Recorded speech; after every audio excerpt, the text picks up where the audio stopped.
کہا جاتا ہے کہ سیاست ایک ایسا عمل ہے جس سے لوگوں کی جماعتیں تصفیہ کرتی ہیں۔ سیاست وہ طریقہ کار ہے جس کے ذریعے لوگوں کے مسائل پر نظر ثانی کی جاتی ہے اور ریاستی فیصلے عوامی رائے عامہ کی روشنی میں لیے جاتے ہیں۔ لیکن اگر یہی سیاست اور اس کے پاسدار آپس میں ہی عقوبت کا مظاہرہ کرنے لگیں تو پھر عوامی رائے قدرے مختلف ہو جاتی ہے اور ریاستی حقوق پامال ہو جاتے ہیں۔ کچھ اسی طرح کی صورتحال گزشتہ روز قومی اسمبلی کے باہر پائی گئی، جب مراد سعید اور جاوید لطیف کے درمیان جملوں کے تبادلے کے بعد جھڑپ ہو گئی اور پی ٹی آئی رہنما نے نون لیگی رہنما کو مکہ جڑ دیا۔ اس کے علاوہ کچھ عرصے قبل سندھ اسمبلی میں ہونے والا واقعہ جب پیپلز پارٹی کے رہنما امداد پتافی نے فنکشنل لیگی خاتون نصرت سحر عباسی کو اپنے چیمبر میں بلا کر کسی تحریر کو سمجھانے کی دعوت خاص دی۔ یہ سارے واقعات اس بات کی عکاسی کرتے ہیں کہ ہمارے سیاست دانوں میں شعور کا فقدان پایا جاتا ہے۔ کوئی کنٹینر پہ کھڑے ہو کے عوام کی امیدوں کے ساتھ کھیلتا ہے تو کوئی قومی اسمبلی میں کسی کی سر عام عزت اچھالتا ہے۔ جس ملک میں عوامی نمائندوں کا حال ایسا ہو تو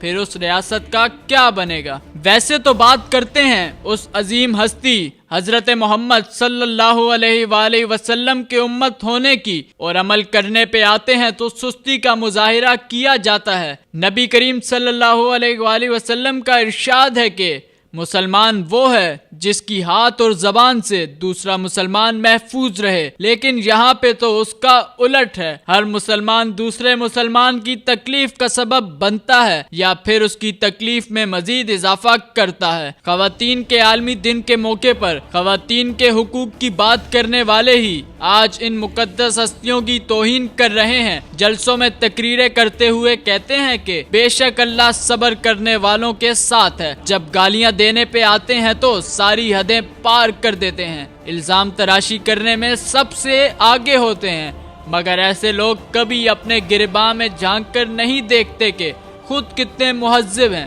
سیاست واحد پیشہ ہے جو آپ کے ملک، ریاست اور عوام کے حقوق کا ضامن ہے، لیکن آج کل کی سیاست کو لوگوں نے گھر کی لونڈی بنا رکھا ہے۔ اگر پھر بھی ایسے سیاسی افراد ملک و قوم کی حالت نہیں سدھار سکتے تو انہیں خاموشی سے گھر چلے جانا چاہیے۔